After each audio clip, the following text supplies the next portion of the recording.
Montagu for 16 years, but I come from Cape Town. I used to own my own ad agency and strategic agency. So I was used to working with the old mutuals and the Pick and Pays and the Agris and all those. And my first tourism client ever was, funny enough, French Hook. And I worked with French Hook for a while, and then at some point my whole life changed when I decided enough of this, enough of the ad industry, enough of the city. I need to get away. I need to get to the countryside. So I'm not going to share the whole sordid story of how I ended up in Montagu, but I can say now I am married to a farmer in Montagu as well. But I have been working in tourism from the day that I walked into Montagu. There was just something that said to me, there's so much potential. And I have to tell you, 16 years ago, there was potential and there was loads of issues. And most of the issues was that, first and foremost, being on a R62 world famous route, you can become a one-night stand. And most of us don't like being one-night stands. We rather want to be destinations. So for the past 16 years, that's the one thing that I worked on, to change from being a one-night stand where everybody drives through your town, maybe eat at your restaurant, maybe sleep one night, and then they get going again. So that was the big drive. 16 years, that is what we've been building. The second problem that we had in Montagu is the community operated in silos.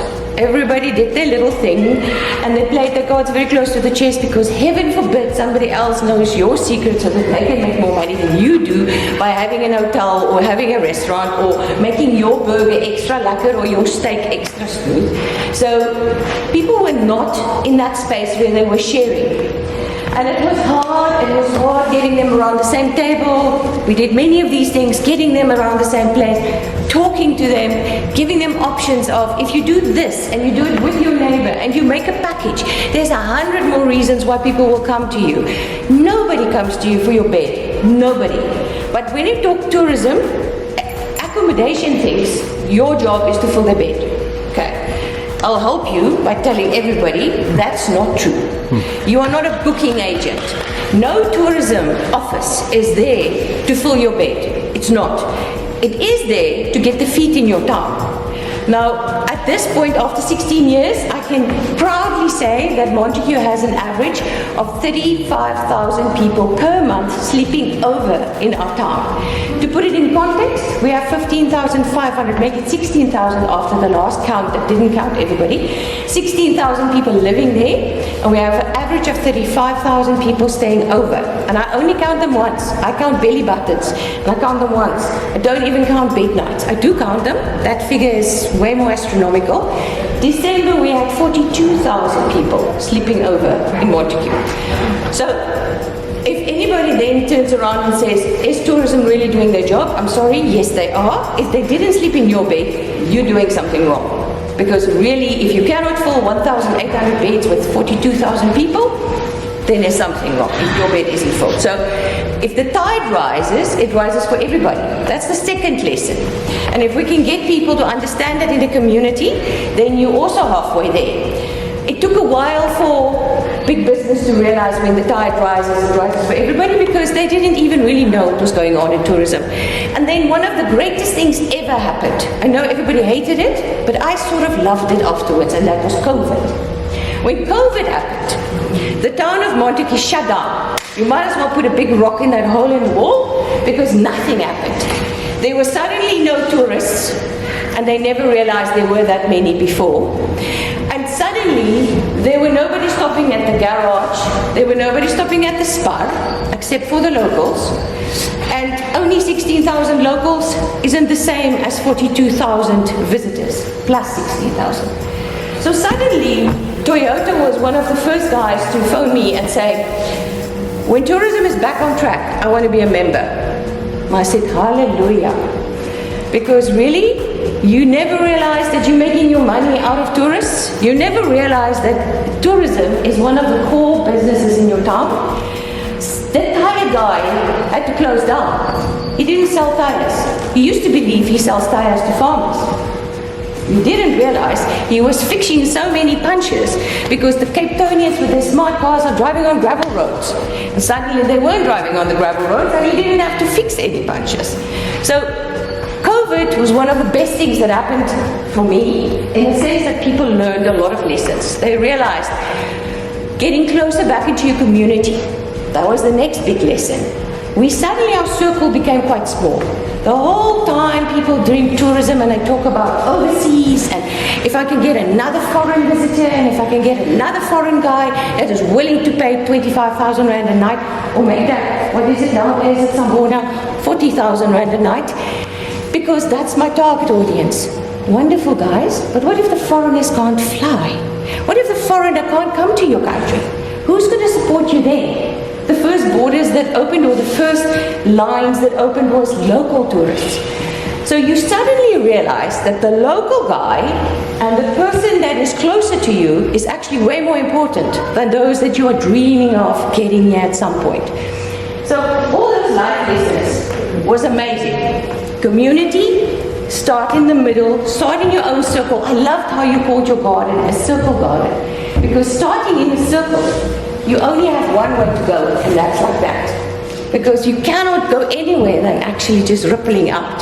So you throw that little stone in, start your circle, and the circle will just get bigger. You will see in my presentation, I'm not going to really work through it. I just used it because it was a lot of, I took some things out of my last year's AGM presentation that I did for our members. But one of our things that we decided that we're going to do is, we've all come in, we started working together, and what do we do now in the next phase? Make the circle bigger. Just keep making the circle bigger. So I'm here tonight because I want to make the circle bigger. Because Montagu is just one more town on the R62. And it's just one more beautiful small town. Exactly like Barrydale, exactly like Ladysmith, exactly like Robertson on the other end. These are all gorgeous towns. So how do we become stronger as we sell all of these places? You do not have to fly overseas. I was at the Namibian Tourism Expo and we had all these pictures up. And somebody came to our stall without actually seeing that we're standing on the Cape Wineland stand, because we technically fall in the Cape Winelands. I know you guys fall in the next one. And they looked around and they said, where's this? This looks like France, but then the next one looks like Holland. And I'm like, that's exactly it. The whole world in one fairly small area. You don't need to go to France to see the same beauty that you can see in these areas. You don't have to go to Holland. You don't have to hop onto 200 planes and add to the problem by flying around. So, sorry, let's look back one. So, our presentation that we did at the last AGM was all about tourism for good. The days that tourism is about a person sitting in a little office and giving you flyers is long gone. If it is still happening, that's exactly why they're closing.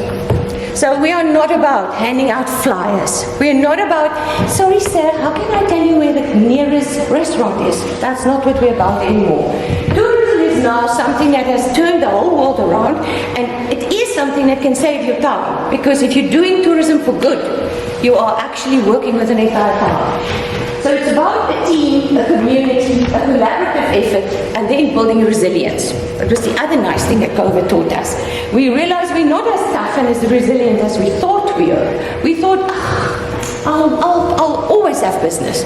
No, if your business is tourism, you won't have business if people can't travel. You won't have business if you can't open your door for somebody and you can't have two people sitting too close in a restaurant. So travel and tourism is a powerful force for good. And these are some of the things that we are seriously all about at the moment. Creating economic and social value, sustaining jobs, supporting businesses, and boosting inward investment. I call that inward investment because I think it is extremely important, and COVID again taught us that. Local is lacking. I get so annoyed if I see some of the farm tinies getting in their cars, driving all the way to Worcester Mall, and they could have bought all of that right there in their own town, and maybe as far as Robertson. They didn't need to go to Worcester. Quite frankly, some of them are so smart, they don't do Worcester, they do Tiger Valley. So we need to start learning to support local. Post-COVID, obvious, and that resilience in tourism became obvious. I'm not going to go into this. This is very small, but I had to put it in small type, otherwise I would have used 7 slides. But now MARTA is Montagu Ashton Tourism Association. That's our name. That's what we do. So we call ourselves MARTA. So 100 times you will get the question of, why do I have to pay membership fee? What does MARTA really do?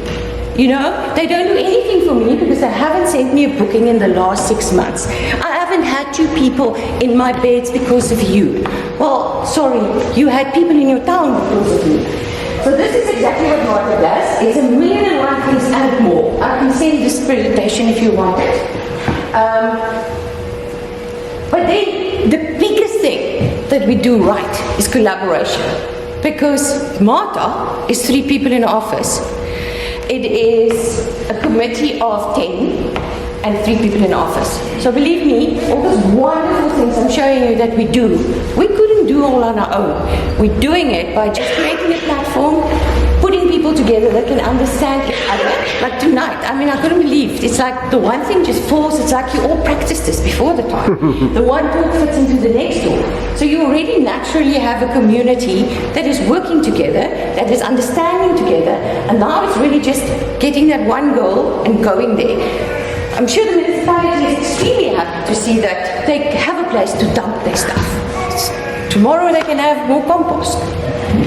So collaboration, and we do it on so many levels. Obviously you do it in all your government structures. You've got your LTAs, the Cape Widers, the West Road Tourism, Western Cape, you've got all those levels, and unfortunately you have to adhere to some of those structures because most of your funding and your money comes out of those structures. And there's very formal processes how you access that money. Most people sit and moan because the municipality isn't giving you any money. Well, why must they give you money? What do you want to do with the money? If you can come up with a very good proposal and you can justify why you need the money, you will get the money because that's what they're waiting for. They need to spend the money, but they need to know they're spending it in the right place. So if you tell them how you're going to spend their money and they will get their ticks so that they have a clear audit by the end of the year, the money is yours. It's not that tough. Now these are just, again, lots of small little types. These are just some of the organizations we work with. So we also feed people. We also train the youth. We do skills development. We have dancing. We have kids from Dancescape South Africa that is dancing on stages in London. We have young people developing to a level where you cannot believe that they came from a place where there was nothing. I watched those same kids dance on cement because they didn't have a hall to practice in. They danced on cement in Zulani. And the one day I saw this message. There was this grass breaking through the cement that was growing. And I thought, you know what? This is the most amazing thing I've ever seen while I'm watching these kids, because like this grass that is breaking through the cement in the most unnatural place it can ever grow, these children will break through the cement. They will break through to a point where they will get big. And now I'm getting to the age where I can say at least I've seen some of them develop from 12-year-old to London stages. Some of them, there's films made about some of them. And the beautiful thing is how they have come back to their own community and feed back into the community. Some of them are actually back teaching the other children how to dance. And it's not about teaching children how to dance. It's more about giving them that hope and dreams that can be alive. Because if you hope and dream for your entire life and you never see anybody succeed, it gets hard. It gets really hard to keep hoping and dreaming. But if you see one person succeed, that cement is cracked. And you will have flowers coming through there soon, not just grass. So these are all, the list is long, so I'm going to go into this. This was specifically September. We do our AGM every year in September, and the reason we do it is because it is also Tourism Month. And I think a lot of businesses and areas forget that Tourism Month is the time when everybody needs to focus inwardly on their own space and on their town. So one of the things we do is we have a local is like a tourism in Durban. We don't fly to Durban. We do our own tourism in Durban because it's extremely important that the people in the area knows the other people in the area. Because we keep saying spend your money inwards.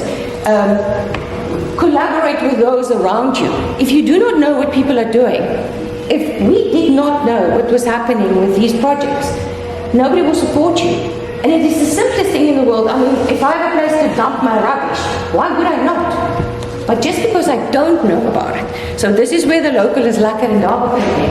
And I am extending the invite to Barrydale, because this year, September, we will have our local is lekker in Durban yet again. And I'm extending the invitation so that you can actually come there and introduce some of your businesses so people can talk to each other. So World Tourism Day and Tourism Month. Now, we worked a lot with this. They had a few truths here. Often the theme they give you from United Nations and all these places is sometimes hard, and you think, wow, where did they get it? But this year was not a bad one, because they actually took 3 things. And the one was investing in people, prioritizing education and upscaling skills. Somebody once said, well, we all have our haters, so we have a few of them, and one of my haters told me that he will not support tourism because I spend way too much time with things that has got nothing to do with tourism. So I asked him, what exactly are you referring to? Because I haven't touched anything in this town that doesn't actually directly relate to tourism. And he says, well, you waste so much time with the youth and education and skills. What the hell has that got to do with tourism? Well, sorry guys, I'm not the dumb one there, so I'm not going to answer the question. Prioritizing education and upskilling skills is essential. Nobody will come to a town where there isn't people that is running good businesses. Nobody will come to a town that isn't clean. Nobody will come to a town that's falling apart.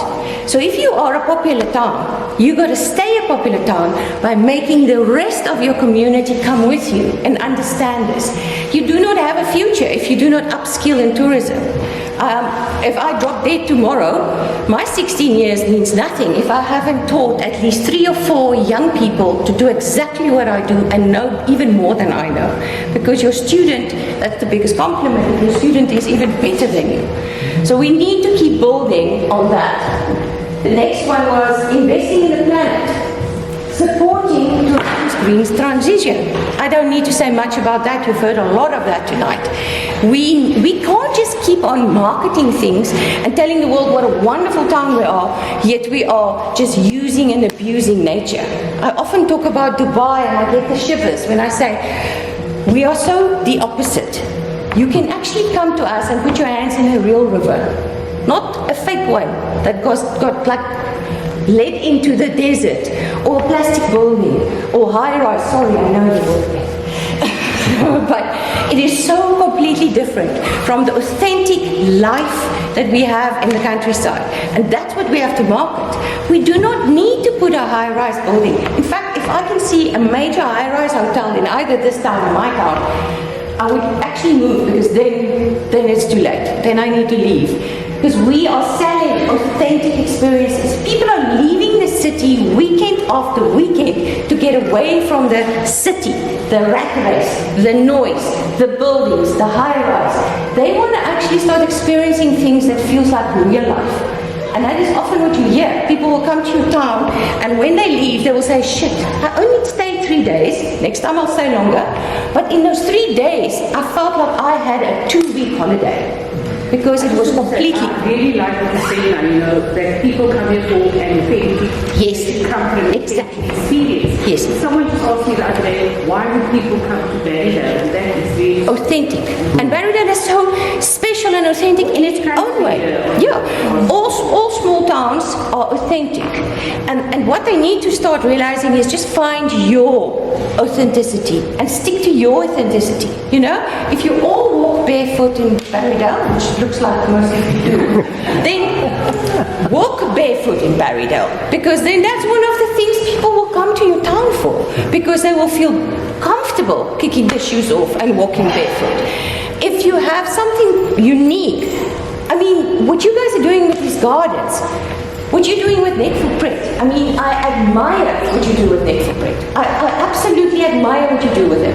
It is just stuff that I follow on a daily basis on Facebook. Luckily, I am seeing those. I might not see all your posts, but I do. But you have authentic things to sell, and that's where we need to focus. And leaving it in your hands to build tourism here's your authenticities. Don't lose it. Do not become French hook if you Barrydale. You know, they've told me so often and said, sure. Somebody in the tourism industry, very smart and Lani, said to me one day, do you think Montagu is a tourism destination? I said, well, I don't think so. I know it's a tourism destination. He says, but not in any way like French hook. I said, no, thank God, not in any way like French hook. I agree with you. French hook has a busy main street. Everybody comes and eat in their fancy restaurants, spend their last bit of salary because one meal is quite expensive, eat in their restaurants and go back home in Cape Town. They don't stay there. They don't experience the town for more than that. In fact, the mountain, the pass has been closed for heaven knows how long. Nobody even asks because nobody needs to go there. The big difference is our main street isn't busy. Why? Because people are actually somewhere around the area, on a farm, in a cave, biking, climbing. They are not on the main street because they're actually experiencing the actual town. One of the good things of our area, because of the mountains which you are sharing, the Langeberg is absolutely amazing. Montagu, for one, is like the 5th highest rated rock climbing destination in the world because of the mountains. And if you have that, you're sitting with it. Why are you not using it? That's what you got to use. So your mountain, your route, CNN listed the R62 as one of the top 5 routes in the world. The only South African route on that list. So we are often also always looking what the others are doing. No, but you know, they're the garden route and the Vescus route. The Vescus is the Vescus. I'll visit it when I feel like seeing fish. And the garden route is the garden route. I'll go there when I want to see the garden route. But where do I want to stay? Where do I want to plant my roots? Here. Here where Mother Nature probably would have lived herself if she had a choice. Okay. Investing in prosperity, that's the next point. Fostering innovation and entrepreneurship. Very important. You also cannot just sit back and say, okay, I've got the mountains, I've got the gardens, I've got the freedom of walking without shoes, I'm cool down. No, you got to innovate because tourism changes, people's needs changes, trends change. Now, one of my passions, and always has been because I had my own ad agency and I concentrated on strategy work and trending. So I follow trends because a trend, by the time we hear of it, it's already old news in America, but at least we're a few years behind. So by the time we hear of a trend, we need to prepare for that. We need to know if you do not grow somewhere along this trend, we're going to be in trouble. If you think of people traveling alone, we had this discussion shortly the other day. There is a major trend of people traveling individually. What does our tourism places do? They charge you double as much because you don't have a partner. You're sleeping in my bed, you will pay for 2. We need to start realizing who is traveling and why are they traveling. Long stay caravan. The older people are getting to a point, sell their house, forget the rates and taxes, buy a caravan, stay a few months here, keep moving, keep seeing the country. Most caravan parks won't allow you to stand longer than a month, maximum, if you're lucky. Why are there not more places that's concentrating on that target audience that wants to stay longer? So these are all new things that keeps happening and we need to keep our eye open. So innovation and entrepreneurship goes without saying. Okay, that's just an open as lekker. Okay, I'm not going to go into that. Why are we talking trends? We have looked at a few trends. Tourism trends that is instrumental in shaping our tourism future and our landscape. We need to always look at the trends and we also need to become more resilient. So we need to make sure that when the next COVID strike, hopefully we won't get locked down again because I think they finally realized that was the dumbest move ever. But when the next COVID or whatever strikes, we need to be a bit more resilient to the point where we know we've got things that will make us get through this. We don't need to shut our businesses because we only concentrated on those that can fly from somewhere else. There's a few of them. Tourists want to experience more than the main attractions in the area. They actually want to experience the local culture by interacting with the residents and local communities and do what the locals do and eat where the locals eat. I can give you a quick example. We've got a little place in Montagu called the Vet Cookie. And the locals support this lady very well because they all know she makes the best vet cook. she joined tourism because she said, I want more than the locals to know that I makes the best fig cookie. And it was interesting. I put a few ads out of the fig cookie, and they must go and try the fig cookie. She literally after 2 weeks said, okay, just hold on to those ads for a few weeks because it's a bit rough, because we did put it out when it was some of the busiest time in Montagu. So people were streaming there because they thought they just stumbled on one of the best kept secrets. Nobody told them before that this little shop and this lady makes the best fig cookie. So they thought it was the best thing ever. So we need to know that that's what people are looking for. Not the biggest hotel necessarily in town, not the biggest, most expensive restaurant. The place where you will go and eat. Where do you eat your fish and chips? I was actually thinking about it the other night when I bought fish and chips, thanks to Eskom. So many nights I have to buy food on my way home. And I look at all our fish and chips places and I'm like, oh no, I prefer this one. It's the most hideous one of them all, but the best fish and the best chips. I mean, you would probably not even know that you can go in there and get fish and chips because they've got vapes and cigarettes and everything else, but in the back of the shop is the fish and chips shop. So people want those experiences. Don't change it. Don't overdo it. Don't make it actually artificial. Tourists today are more computer literate and own personal computers and smartphones, so you can obviously access the internet. And this is why I'm not big on social media, but I do believe that if people live off Facebook, they will go and quickly, or Google it. You know, if you don't know something, Google it. And what gets said of your business when somebody Googles you is unfortunately going to make you or break you.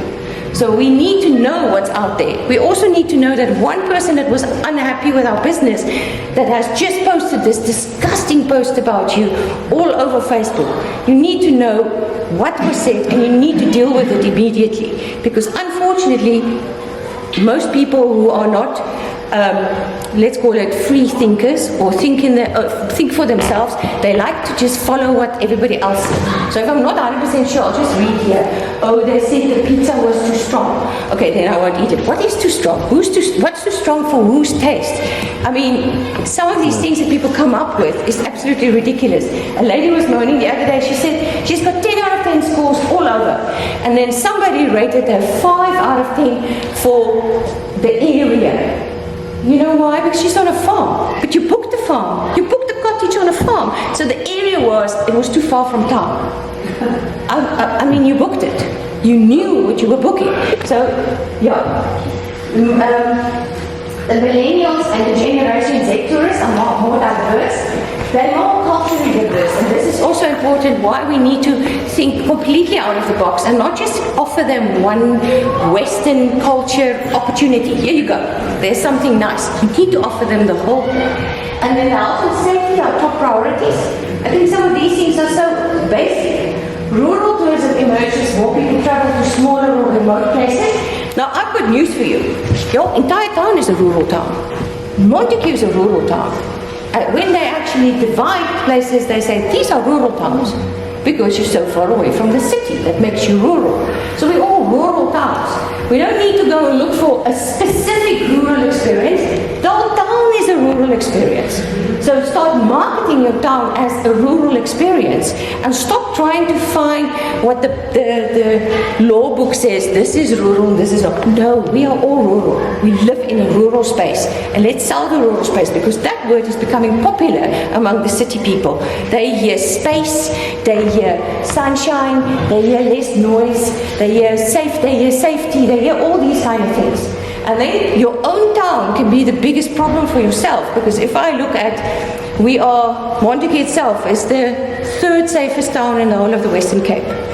Yet, the townspeople think it is worse than South America's drug capital, you know? And the way they carry on Facebook and social media, the rest of the world starts saying, shit, shouldn't go there. This is extremely dangerous. Because they are so, and this is a very Afrikaans word, but they're so niks gewoond. I literally want to put them in a bus, take them somewhere else for a while, and bring them back to their town. Okay. Logical and educational tours. That's right at the bottom. And I want to make a point of it, because while I was listening to you guys tonight, I thought that's another thing that is a big thing in the country. We still care. In the city, they haven't even asked the question where their rubbish go. I'm sorry. I can almost guarantee you they wouldn't have invited the solid waste manager of the municipality to talk, because they would have thought it's all about shit, unfortunately. So the reality is, we are so much closer to what is happening around us, and we want to make a difference. We just need to know how and where. Some people are so overeager that they stuff it up. So let's just start talking to each other, because the ecological and educational tours, if you take somebody from overseas on a lovely tour of a plot, like we make compost. I mean, for heaven's sake, we paid a lot of money, went to Van Wyksdorp to learn how to grow vegetables and make compost. We paid a lot of money to do that. So quite frankly, you're making the compost, you're planting the plants. People want to know how to do it. A lady phoned me the other day and she said, I would like to do little classes in how to do sourdough bread. I'm like, whew, start, because there's very few people in the city that knows how to do sourdough bread. They actually go and buy it at Woolworths. But if you start these things and you're already doing it, why not use it as your topic? So I'm going to skip over most of the rest. Investing in people, prioritizing education and upscaling skills, I think is one of our mottos in Montagu. And while we're focusing on that, we're also helping to make the problems that people are seeing less. Children on the street, people without food, people without homes. The only way you're going to change that is to actually bring them into the picture, upskill, feed them, bring them in. I have a problem with people that is forever saving everyone that is coming down the river. But they never ever go to the top of the river to find out why the hell are they falling in. So we focus so much on saving them out of the water, but we don't go and find out why they're falling in the water. And I think if you start finding out why they're in the water, why they fell in the water in the first place, then you're getting closer to solving the issue. Okay. Media relations, obviously that's important, but you know what? People love Barrydale. I've seen many media articles, and by default, they just love you. So you're already there. It's a matter of making sure they get the right stories. Okay. Tourism is just one of the things. I'm also extending our hand to you. We've done all the research. We had funding, so over 2-3 years, we've done all the research of the birds in the area along the R62, all the way to Ladysmith. So we've got brochures, we've got the endemic lists, we've got everything ready, so we will share them with you, because you can build agritourism on the R62 already with all the info we have available. Capitalize on being the gateway, that is the last slide I will talk about, because I think it is the one thing that we also have in common. Capitalize on being the gateway to the Clay Karoo and the heart of Route 62. You're literally, between our two towns, are basically the heart of Route 62. And I'm not the one saying it. Many media has said it. Many articles and TV programs that was featuring R62 features Montagu and Barrydale as the heart of Route 62. So we're there. We don't have to go far. And then there's my line, make the circle bigger. Collaborating further and wider and more focused to explore the gravel roads between here and the rest of the Karoo. It's a project we're working on. We've done it with Makidas Adventures, we've done it with Toasterford, Ladysmith, and now Barrydale. I know there's a brochure in production, using the same designer, using the lady from Makidas to help, because these are all gravel roads. And the reality is that we can travel gravel roads from Montagu all the way to Prince Albert without going on a tar road once. With your bicycle, with a 4x4, you can do this. Or even hike if you want to hike it. Then not the romance of the Karoo. There is just something about the Karoo. And I will always say that. There's a romantic thing about the Karoo that you cannot actually put in words, you can only feel it. And once you've felt it, you'll always come back. And there's this classic thing that says, you'll only cry twice in the Karoo, when you arrive and when you leave. And I really know that's true. Because you suddenly are so attached to what's going on around you, that there's a complete different... They always want to know why are people so friendly in the Karoo? Because they're happy. Because they actually really really happy. And they're happy because of what they got around them, not because what they can buy, or the next dress, or the next pair of shoes. And then never forget the selling power and the strength of Route 62. I will leave you with that thought, because a lot of money, a lot of time, and a lot of effort has gone into marketing Route 62. And if you are among the top 5 in the world, then you should capitalize on that, because we are on the route. Just beware that you do not become a one-night stand. So we're going to help you become a destination. Because in Barrydale, you can so easily drive down the main road, through the town, and say, okay, that was Barrydale. Yeah. There is so much more to Barrydale than the main street. Yeah. And it is getting them off the main street that's going to be your challenge. It is sharing the stories that's going to be your challenge, because there's no way that I wouldn't go and explore if I've heard these stories. Because you go and find it. You're going to find the people, you're going to find the things to do and see. So I want to leave you with that. These are just a few ideas, but we will talk a lot still. But that's just me, and that's how I do it. Wow, well done. I'm sure there are a lot of questions. Not a question, just a comment, because I've lived here now full time for about 4.5 years. Yes. And when people ask me one of the reasons why I love living here, I always say, because the economy here is not run on money, it's run on relationships. Cool. And I'll give you an example. Someone hacked my account and took all my money out, and I had already booked my car in to have a new sound system put in, costing 12,000 Rand. Yes. So I phone up the Swellendam Auto guys and I say, look, I'm really sorry, I can't pay for this at the moment. They said, never mind. Come in, we'll fit it in anyway, and you can pay when you're ready. And I mean, honestly, I said, but you don't even know me, and I live in Barrydale, I don't even live in Swellendam. No, not a problem. And I've had this many times where someone will say, no, you can just take it on trust, and if it doesn't work for you, bring it back. This place runs on relationships. It does not run on money. No. And that's really, really special. Yeah. And you choose, I also think, because many people that will ask us and say, I'm thinking of moving from the city to the country, what should I expect? And then my first warning is, you're choosing lifestyle. Yes. You can take 2 zeros of your salary, and then you choose a lifestyle. And if you've chosen the lifestyle, you will never be unhappy again, and you will actually realize that money isn't what makes the world. Sorry, question. Like the people in the Karoo are the most friendliest people. No, because sometimes, like I've noticed, a car can go past in the evening, then it can go back in the evening. So this is how friendly the people around you is actually. And this one, you offer my money to get our collector around and the dancing, performances to get and your real dances is amazing. So they should be on world stages as well. And we can put them there. But first, let them live in the sand for a while. Okay, any other questions?